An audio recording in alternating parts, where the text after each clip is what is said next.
ज्ञानतिमिरान्धस्य ज्ञानाञ्जनशलाकया चक्षुरुन्मिलितं येन तस्मै श्रीगुरवे नमः। श्रीचैतन्यमनोभीष्टं स्थापितं येन भूतले स्वयं रूप कदा मह्यं ददाति स्वपदान्तिकम्। नमो विष्णुपादाय कृष्णप्रेष्ठाय भूतले श्रीमते भक्तिवेदांत स्वामी निति नामिने। नमस्ते सारस्वती देवे गौरवाणी प्रचारिणे निर्विशेष शून्यवादी पाश्चात्य देश तारिणे। वाञ्छाकल्पतरुभ्यश्च कृपा सिन्धुभ्य एव च पतितानां पावनेभ्यो वैष्णवेभ्यो नमो नमः। जय श्री कृष्ण चैतन्य प्रभु नित्यानंद श्री अद्वैत गदाधर श्रीवासादि गौर भक्त वृंद। हरे कृष्ण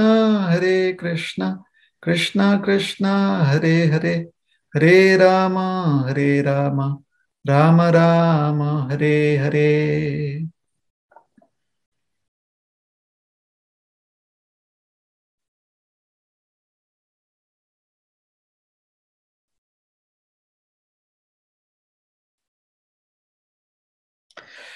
हरे कृष्णा।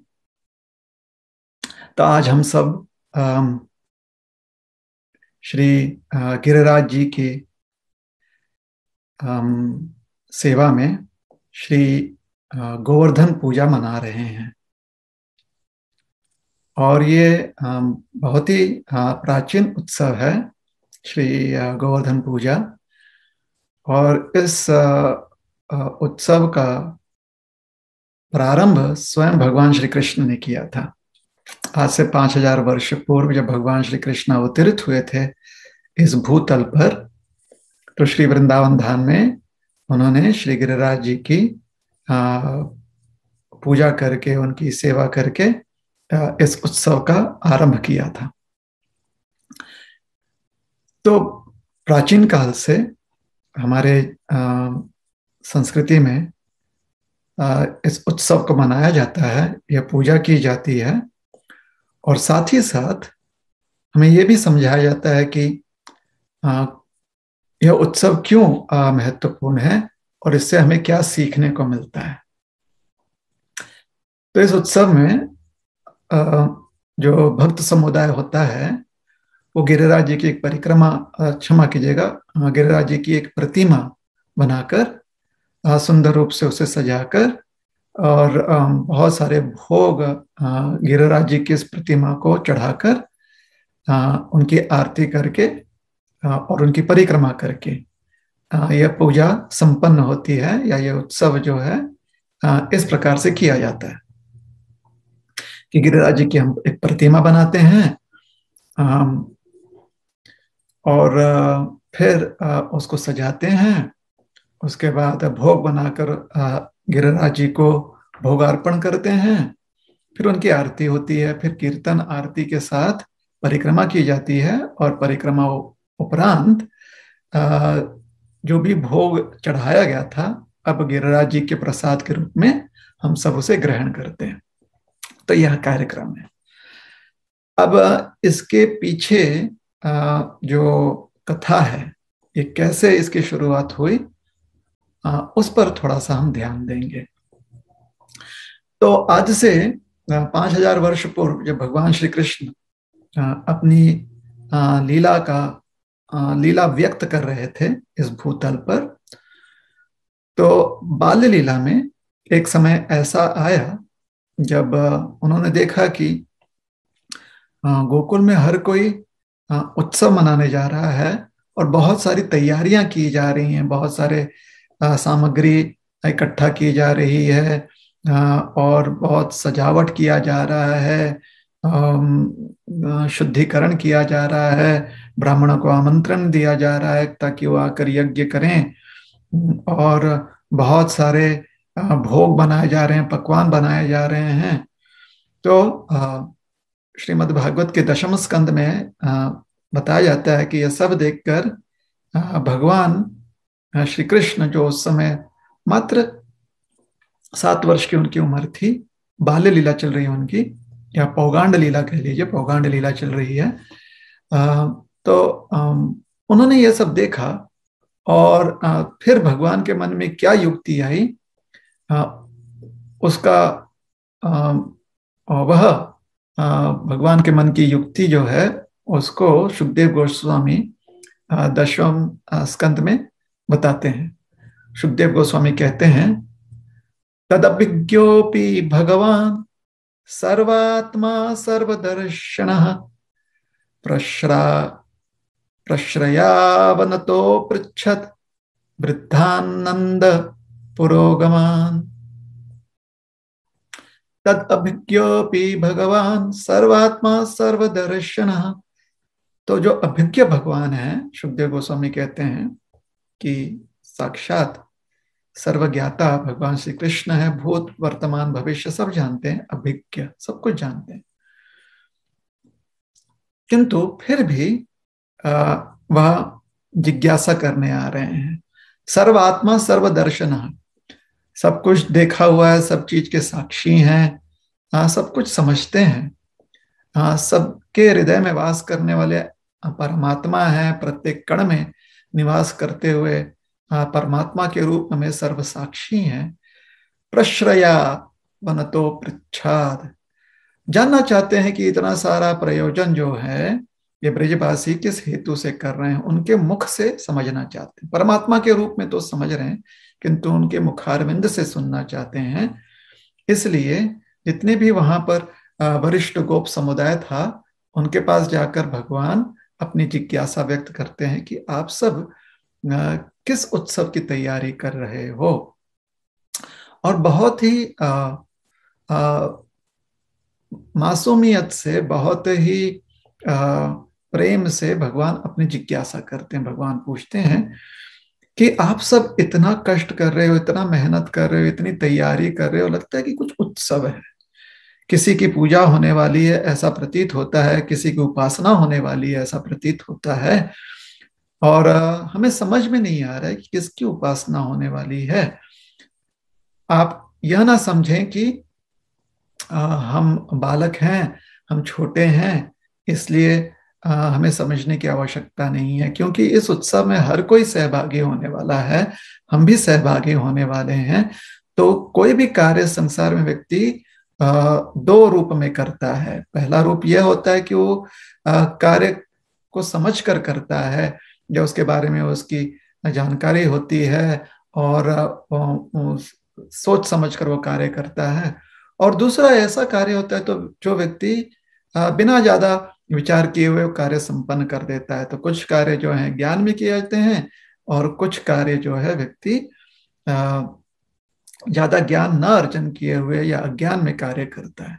इसलिए जो कार्य ज्ञान में किए जाते हैं, सोच समझ कर किए जाते हैं, उससे लाभ प्राप्त होता है, और जो अज्ञान में किए जाते हैं उससे ज्यादा कुछ लाभ प्राप्त नहीं होता, वो व्यर्थ हो जाता है। तो इसलिए यह जो कार्य संपन्न होने वाला है, अगर आप हमें समझाएंगे कि क्या यह कार्य है, किस हेतु से किया जा रहा है, तो हमें बहुत आनंद होगा।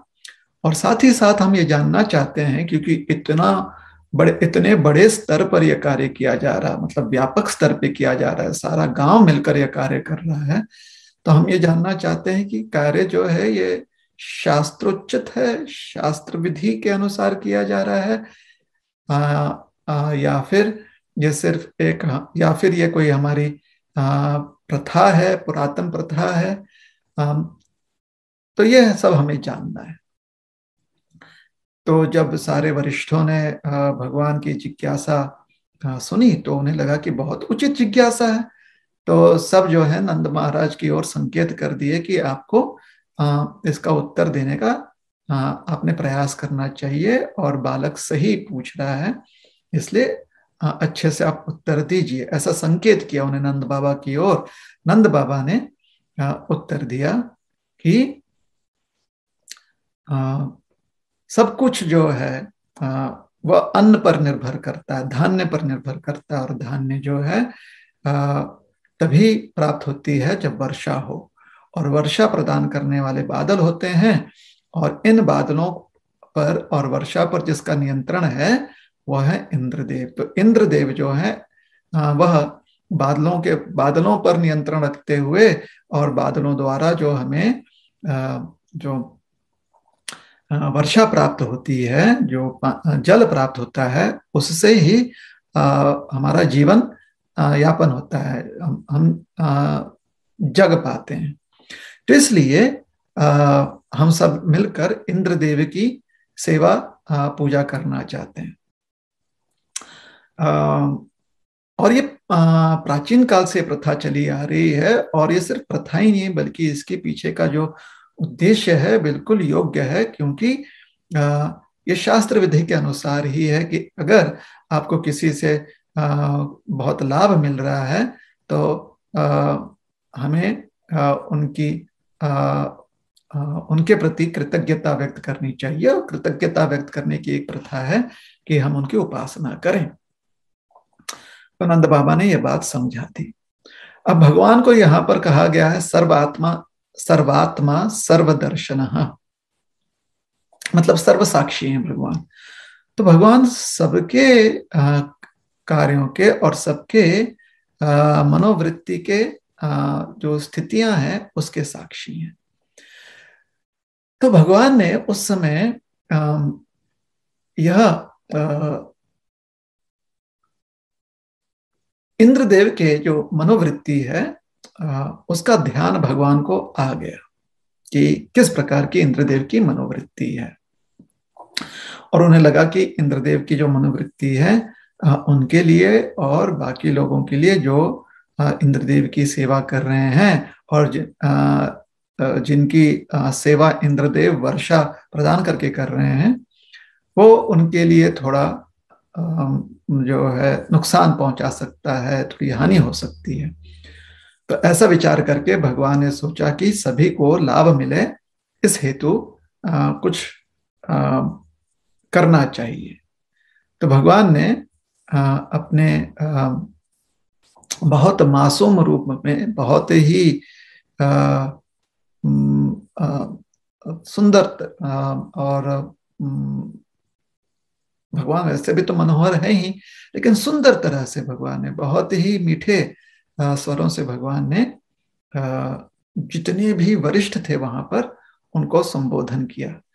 भगवान ने कहा कि देखिए, अगर हम इस बात को मान भी लेते हैं कि इंद्रदेव जो है वर्षा का नियंत्रण कर रहे हैं, ये बात मान भी लेते हैं, लेकिन कोई भी व्यक्ति जो नियंत्रक है वो तभी आपको कृपा प्रदान करेगा अगर आप उसकी याचना करोगे ना, अगर आप उसके लिए प्रयास करोगे तभी ना कृपा मिलेगी, नहीं तो फिर कैसा नियंत्रक है वो। इसलिए जब तक हम स्वयं प्रयास ना करें, कष्ट ना करें, काम ना करें, तब तक फल कैसे मिलेगा? और कोई भी नियंत्रक फल क्यों देगा जब तक प्रयास ना करें? तो हमारा प्रयास जो है वो ज्यादा महत्वपूर्ण है। इसलिए अपने प्रयास को, अपने कर्म पर हमें ज्यादा ध्यान देना चाहिए, और सुचारू रूप से बहुत सोच समझकर हमें अपना कर्म करना चाहिए। और जब व्यक्ति कर्म करता है तो नियंत्रक हो या कोई और हो, कर्म का फल तो प्राप्त होना ही है, तो कर्म का फल प्राप्त हो जाएगा। तो ये एक बात है। दूसरी बात, कर्म करने की व्यक्ति की जो प्रवृत्ति होती है वो उसके स्वभावानुसार होती है। अगर इंद्रदेव की उपासना करने से व्यक्ति के स्वभाव में कोई परिवर्तन नहीं आता है तो फिर ऐसे उपासना का क्या लाभ? अगर हम सिर्फ इसलिए उनकी उपासना करते हैं या किसी भी नियंत्रक की उपासना करते हैं ताकि हमें उनसे और सुख, समृद्धि, ऐश्वर्य प्राप्त हो, तो फिर स्वभाव में तो कोई परिवर्तन नहीं ना आ रहा है। तो अगर व्यक्ति लोभ लालच में ऐसा कर रहा है, या व्यक्ति भय में ऐसा कर रहा है, या व्यक्ति किन्हीं और कारणों से कर रहा है जो कि उसके अस्तित्व के लिए ठीक ना हो, किंतु फिर भी अगर कार्य कर रहा है, और जो भी जिस व्यक्ति के प्रति वो ये समर्पण कर रहा है उस व्यक्ति में इतनी क्षमता ना हो कि उसका हृदय परिवर्तन कर पाए, अपने उपासक का हृदय परिवर्तन कर पाए, या अपने उपासक का स्वभाव परिवर्तन कर पाए, ताकि उसका स्वभाव, हृदय जो उपासक का है वो शुद्ध हो जाए, तो फिर ये पूरा नियंत्रण नहीं है उनका, क्षणिक नियंत्रण है या थोड़ा सा नियंत्रण है, सिर्फ वर्षा प्रदान कर सके इतना ही नियंत्रण हो सकता है, किंतु स्वभाव परिवर्तन करने की क्षमता शायद नहीं है, या नहीं कर पा रहे हैं, या ध्यान नहीं दे रहे हैं। और एक बात यह है कि जब व्यक्ति स्वभाव अनुसार कोई कार्य करता है, तो स्वभाव किस चीज, जो व्यक्ति का स्वभाव होता है वो 3 गुणों के अनुसार होता है, सत्व, रजस और तमस, और उसी प्रकार से 3 गुणों के प्रभाव से ही सृष्टि में भी कार्य होता है। यही 3 गुण तो सृष्टि में भी कार्य करवाते हैं, और यही 3 गुण जो है व्यक्ति के स्वभाव को भी जो है स्वभाव पर भी उनका असर होता है, उनका प्रभाव पड़ता है, स्वभाव को प्रभावित करते हैं। तो वर्षा ये रजोगुण के प्रभाव से होता है कि जब रजोगुण का प्रभाव बढ़ जाता है तो फिर बादलों में परिवर्तन होता है, और बादल जो है जल प्रदान करते हैं, तो ये तो रजोगुण का प्रभाव है। इसलिए इंद्र जो है, भले ही उनके पास ये उत्तरदायित्व दिया गया है कि वर्षा प्रदान करनी है, ये उत्तरदायित्व दिया गया है, किंतु यह समझने की आवश्यकता है कि अगर गुणों का प्रभाव ना हो तो वर्षा कैसे होगी। तो इंद्रदेव के पास जो उत्तरदायित्व है वो भी किसी ने प्रदान किया है उन्हें, या गुणों के ऊपर इंद्रदेव का प्रभाव नहीं है, इंद्रदेव का नियंत्रण नहीं है। हालांकि वर्षा प्रदान करने का उनके पास उत्तरदायित्व है। और इसका प्रमाण क्या है कि अगर गुणों के ऊपर नियंत्रण होता तो अपने उपासकों का वो हृदय परिवर्तन कर पाते। फिर अगली बात भगवान ने कहा कि और एक बात सोचने की यह है, जिस पर विचार करना चाहिए, कि कभी कभी व्यक्ति जिसके प्रति कृतज्ञ होना है, वो मूल स्रोत के प्रति कृतज्ञ ना होकर जो तत्कालीन माध्यम बन रहा है उसके प्रति कृतज्ञ हो रहे हैं। अब देखिए, वर्षा तो तभी ना होती है जब यज्ञ किया जाता है, और यज्ञ करने के लिए जो ज्ञानी ब्राह्मण हैं वो हमें समझाते हैं ना कैसे यज्ञ करना चाहिए। और यज्ञ करने के लिए जो सामग्री लगती है वो तो गौ प्रदान करती है, और गौओं को सुंदर आहार प्राप्त हो, वो हमारे समाज में जो हम लोग गौपालक समाज हैं, उनके लिए सुंदर घास गौओं के लिए कहाँ से मिलता है? तो गिरिराज जी प्रदान करते हैं ना। गिरिराज जी गौओं को आश्रय देते हैं, गौएं जो उनके ऊपर चारण चरती हैं, गौएं वहां पर घूमती हैं, हम लोग को भी आश्रय मिलता है। तो गिरिराज जी सब कुछ प्रदान कर रहे हैं। तो हमें लगता है, जहां तक हमारी बुद्धि हमें समझा रही, हमें लगता है कि जितना कुछ हमने इकट्ठा किया है इंद्रदेव की पूजा करने के लिए, इतने सालों से तो हम उनके लिए सेवा पूजा कर ही रहे हैं, लेकिन हम साथ ही में जो वास्तव में हमें लाभ दे रहे हैं, जैसे कि जो ब्राह्मण समाज है, गौ वंश जो है, और गिरिराज जी हैं, उनकी पूजा करनी चाहिए। और इतने वर्षों से क्योंकि हमने नहीं की है, तो इस वर्ष पूरा जो है उपासना हमें गौ माता की सेवा करनी चाहिए, उपासना करनी चाहिए, गिरिराज जी की उपासना करनी चाहिए, और ब्राह्मणों को हमने पूजना चाहिए। अगर आप लोगों को हमारी बातें योग्य लगे तो आप कृपया करके इसे स्वीकार लीजिएगा। तो जितने भी वरिष्ठ थे उस गोप समाज के, ग्वाल समाज के, आनंद बाबा जिनके प्रधान थे, राजा थे, उन सबको भगवान की ये बातें बहुत ही उचित लगी, और उन्होंने विचार किया कि हम इसी प्रकार से करेंगे। तो उन्होंने ब्राह्मणों को आमंत्रित किया, ब्राह्मणों को का चरणाभिषेक किया, फिर उनसे आशीर्वाद प्राप्त करके उनसे प्रार्थना की कि वो यज्ञ करना संपन्न करें। फिर गौ माता को बहुत सुंदर रूप से सजाकर ब्राह्मणों के आदेशानुसार और ब्राह्मण जो मंत्र उच्चार कर रहे थे उसके वह होते हुए उन्होंने गौ माता की आरती की, गौ माता को की परिक्रमा की।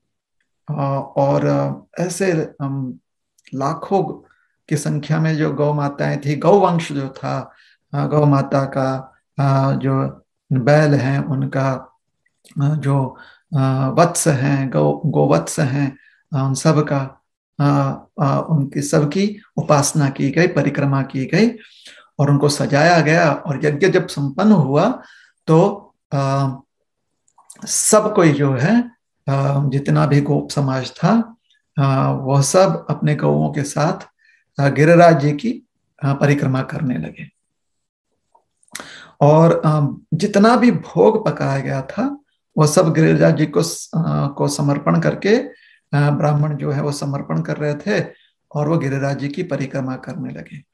और जैसे ही गिरिराज जी की परिक्रमा कर रहे थे तो सभी के समक्ष गिरिराज जी ने एक बहुत ही दिव्य स्वरूप धारण कर लिया और जितना भी भोग चढ़ाया गया था गिरिराज जी ने वह उस दिव्य स्वरूप में वो सारा भोग जो है ग्रहण किया। अर्थात गिरिराज जी ने सारा पकवान लेकर अपने मुखारविंद में उसे रख दिया और ग्रहण किया सारा भोग सबकी आंखों के सामने। और भगवान ने सबसे कहा कि देखो हमारा अहोभाग्य है कि साक्षात गिरिराज जी हमें दर्शन दे रहे हैं कि उन्होंने हमारा भोग स्वीकारा है। हम सबको गिरिराज जी को नमस्कार करना चाहिए, उन्हें प्रणाम करना चाहिए, नतमस्तक होना चाहिए। तो सारे गोपगण जो हैं गिरिराज जी को दंडवत प्रणाम करने लगे और जितना भी गौवंश था, गाय बैल वत्स इत्यादि जो वासुरु हैं वत्स हैं, वो सब जो है वो सब गिरिराज जी की स्तुति में जो है हुंकार करने लगे और बहुत माहौल सुंदर बन गया। और जब परिक्रमा समाप्त हुई तो भगवान ने फिर कथा यह आती है कि गिरिराज जी जो है उन्होंने कहा कि हमें और चाहिए। ये भागवत में अन्य पुराणों में कथा आती है कि हमें भूख बहुत लगी है, प्यास बहुत लगी है, और लाओ और लाओ, आनी और भगवान कहने लगे। तो फिर आसपास के गांवों से भी सब कोई आए और सबने फिर से गिरिराज जी को भोग अर्पण किया। फिर भी आनी और कह रहे थे। तो उस समय एक बहुत ही सरल हृदय के ब्राह्मण ने कहा कि अब इन्हें तुलसी पत्र जो है समर्पण करते हैं। और जैसे तुलसी पत्र समर्पण किया गया गिरिराज जी ने गिरिराज जी संतुष्ट हो गए। कभी कभी कथाकार कहते हैं कि गिरिराज जी ढकार ले लिए, मतलब पेट भर गया। सब बहुत प्रसन्न हुए और फिर देखते ही देखते सभी के आंखों के सामने जो कुछ भोग चढ़ाया गया था और गिरिराज जी ने वो सब खा लिया था, उस सब का सब वैसे का वैसा पुनः प्रकट हो गया।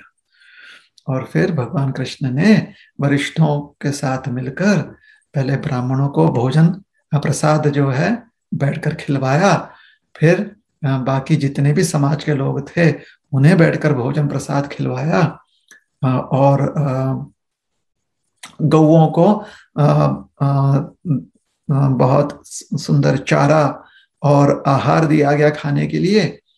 और जितने बच्चे थे उनको भोजन प्रसाद दिया गया और जितने गरीब थे उन सबको भोजन प्रसाद दिया गया।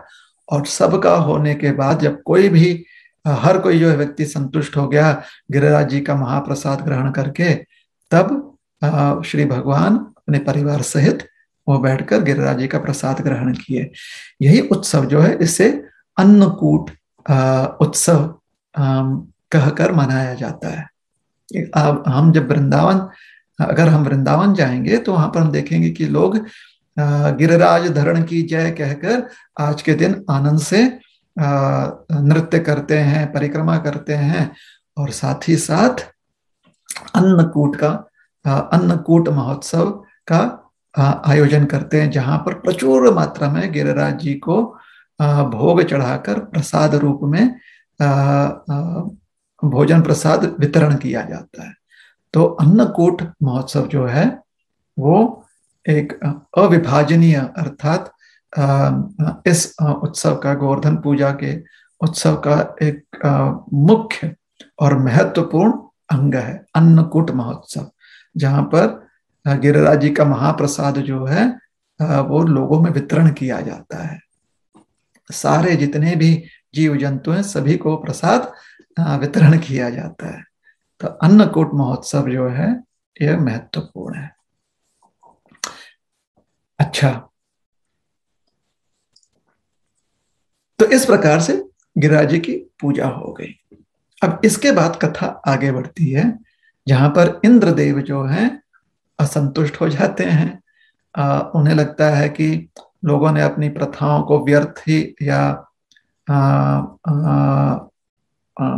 बचपने में या ज्ञान में त्यागा है।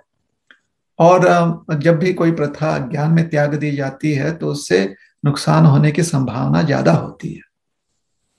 और जो भी प्रथाएं जो हैं वो सोच समझकर ज्ञानमय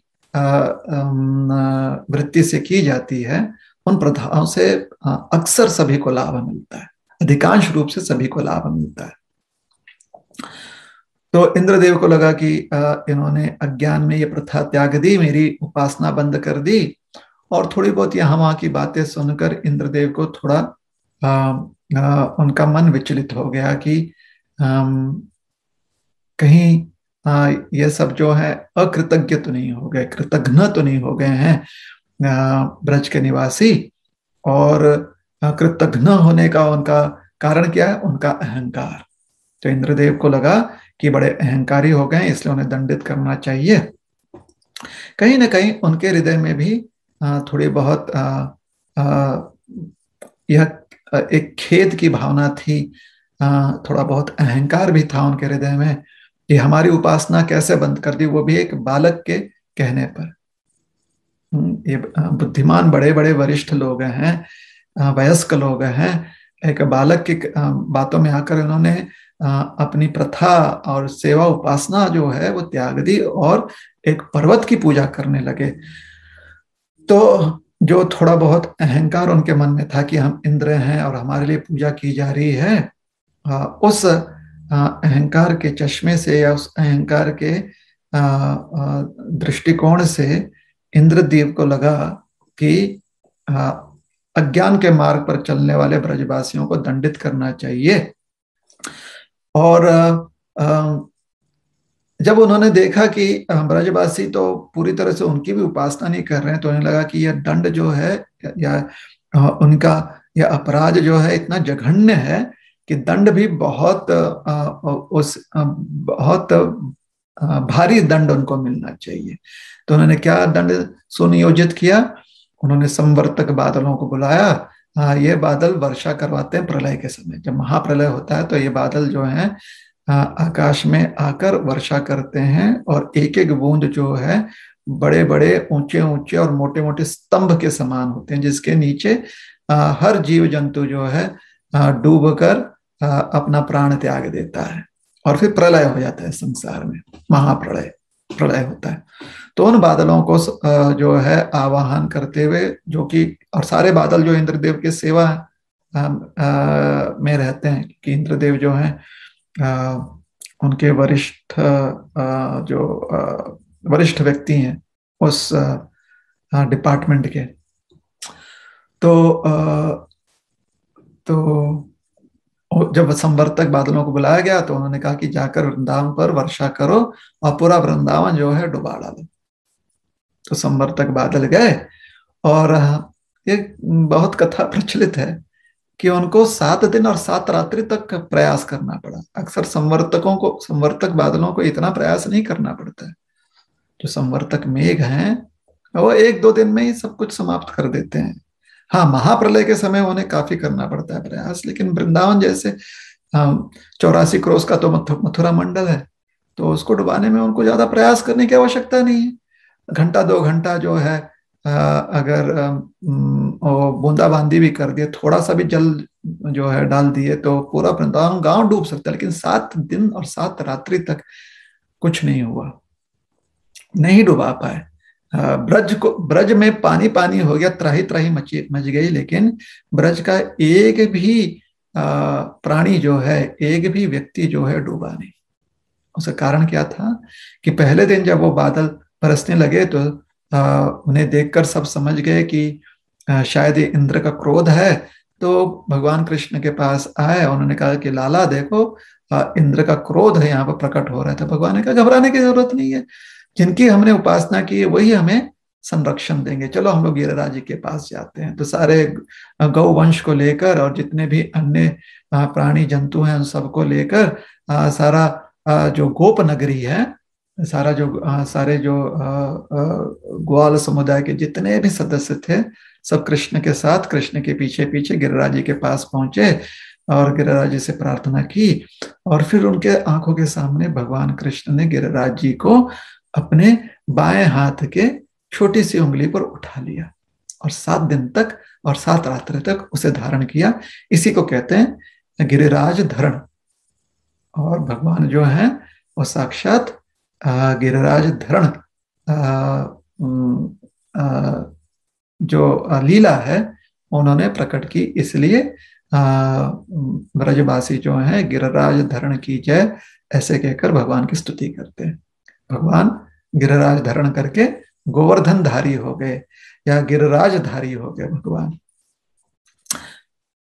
और गिरिराज धरण लीला व्यक्त की। तो बाद में इंद्रदेव को समझ में आया, इंद्रदेव ने आकर माफी मांगी भगवान से। सुरभि मैया ने आकर भगवान से प्रार्थना की। इंद्रदेव के पक्ष से सुरभि मैया बात करने आए, क्योंकि सुरभि मैया तो माँ है और सारे देवता जो हैं वो सुरभि माता के ही संतान माने गए हैं। सुरभि जो है सारे देवताओं को अपनी संतान मानती हैं। तो अपने संतान की गलती के लिए भगवान के पास वो आ गई। भगवान तो गोपाल हैं, उन्होंने भगवान के सामने यह याचना रखी कि वो इंद्र की इंद्रदेव की जो प्रार्थना है वो स्वीकार लें। इंद्रदेव प्रार्थना कर रहे थे कि भगवान हमें आप माफ कर दो।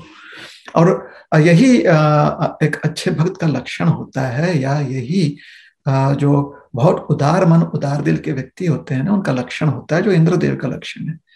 इंद्रदेव से गलती तो हुई, किंतु जो उदार मन के व्यक्ति होते हैं, जैसे इंद्र भगवान है या इंद्रदेव हैं, जो उदार मन के होते हैं, क्योंकि वो भगवान के सेवक हैं, भगवान ने ही उन्हें उत्तरदायित्व दिया, तभी तो इंद्रदेव को भी इंद्र भगवान कहा जाता है, क्योंकि भगवान की शक्ति है उनमें। और जहां पर भी भगवान की शक्ति होती है वो हमारे लिए भगवतमय होता है। तो इंद्रदेव जो है इतने अच्छे, उनका हृदय इतना विशाल है और इतने प्रामाणिक व्यक्ति हैं इंद्रदेव, कि वो भगवान से आकर माफी मांग लिए, क्षमा मांग लिए।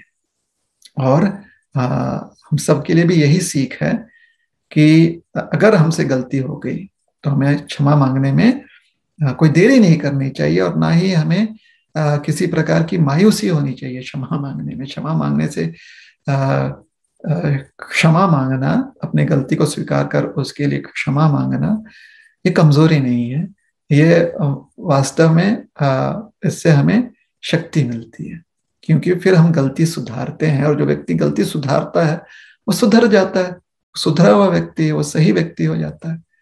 और जो क्षमा नहीं मांग सके उसे गलती सुधारने का अवसर नहीं मिलता।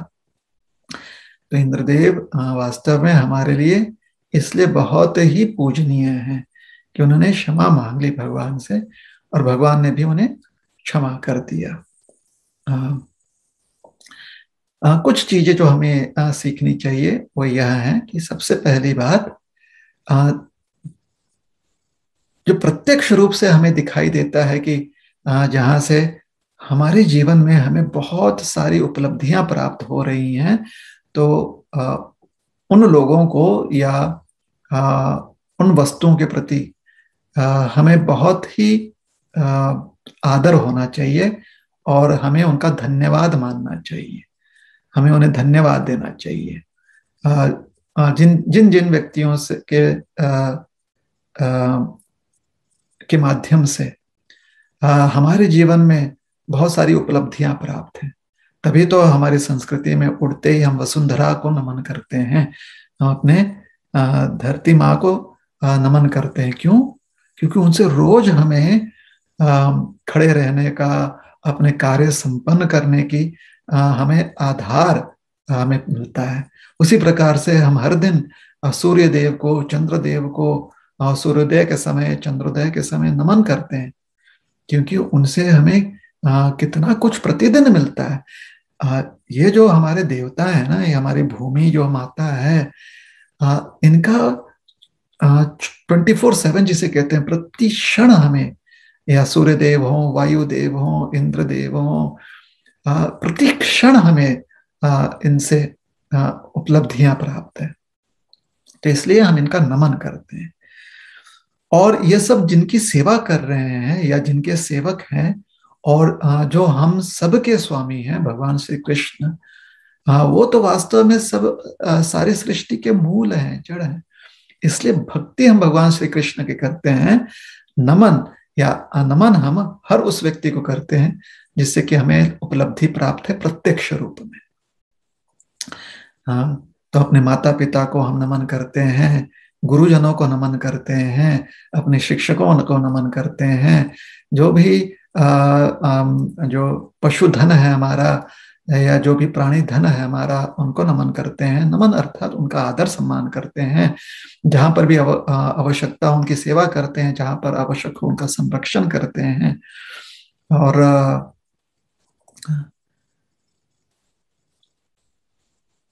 हमेशा से हर व्यक्ति में भगवान की उपस्थिति देखते हुए, चाहे वो देवता हो, चाहे वो प्राणी धन हो, हमारा पशुधन हो, साक्षात धरती मैया हो, हर में हम परमात्मा का अस्तित्व देखकर परमात्मा को नित्य नमन करते हैं। और ये परमात्मा साक्षात हमारे इष्ट देव हैं, भगवान हैं, जो अवतरित होकर ब्रज में इतनी सुंदर लीला करते हैं।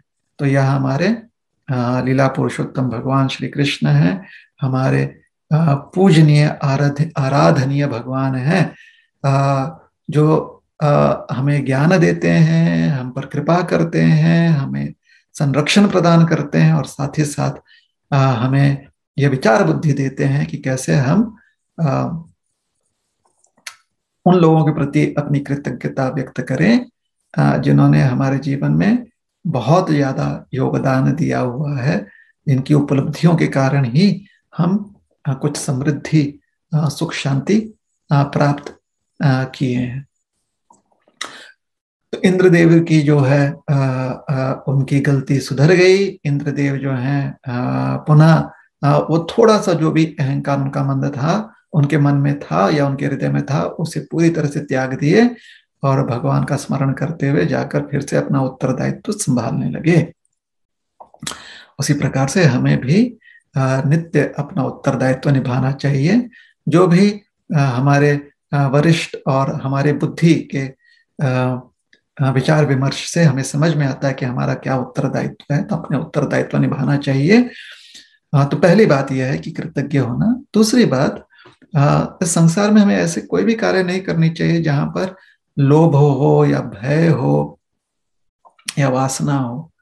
और भगवान इसलिए पहले पूछते हैं कि आप लोग ये जो यज्ञ करने वाले हो या जो पूजा करने वाले, उपासना करने वाले हो, वरिष्ठों से पूछते हैं कि ये शास्त्र विधित है और यह पुरातन प्रथा है, अर्थात ये सोच समझ के किया जा रहा है या बस देखा देखी किया जा रहा है, या सिर्फ किसी लोभ के कारण या अपने इच्छा पूर्ति के कारण किया जा रहा है।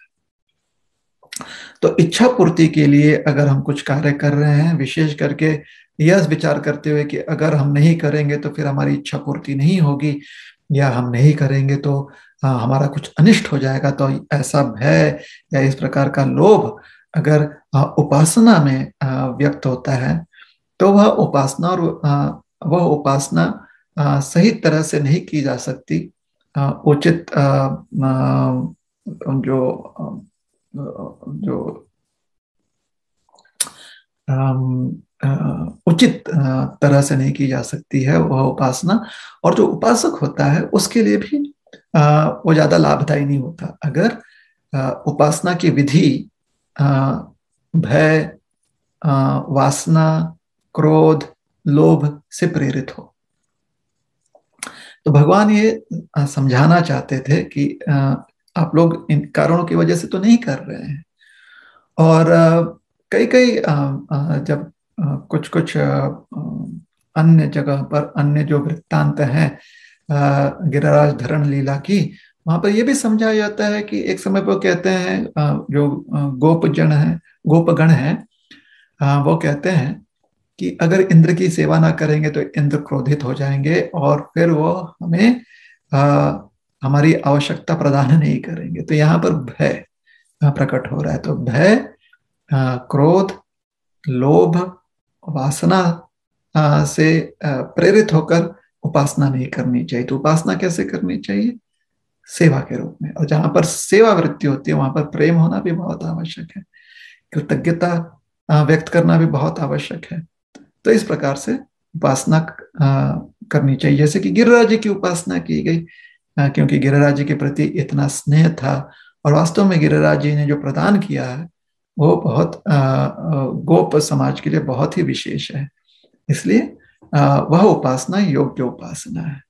और तत्पश्चात हर पीढ़ी में हर वर्ष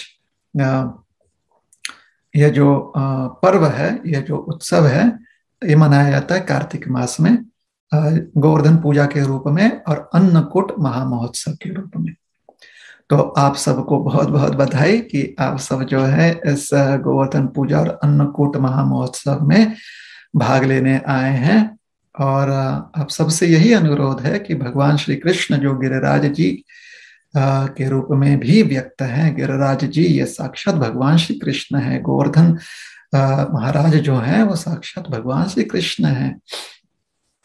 तो उनकी जब परिक्रमा कीजिएगा आप या उनके लिए कीर्तन कीजिएगा तो हमारा अनुरोध ये है कि आप प्रार्थना कीजिए कि हमारे हृदय से भी जो अहंकार रूपी पर्वत हैं वो नष्ट हो जाए, गलत फहमी दूर हो जाए, भगवान की हम प्रेम से और सेवा में वृत्ति से उपासना कर पाए और हमेशा प्रसन्न चित्त रहें।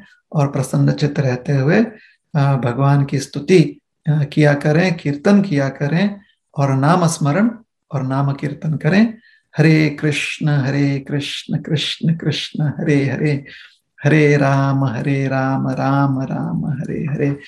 श्री गिरिराज जी महाराज की जय, श्री गिरिराज धरण की जय, अन्नकूट महामहोत्सव की जय, अनंत कोटि वैष्णव भक्त वृंद की जय, श्री गोवर्धन पूजा महोत्सव की जय, श्रीला प्रभुपाद की जय। हरे कृष्ण।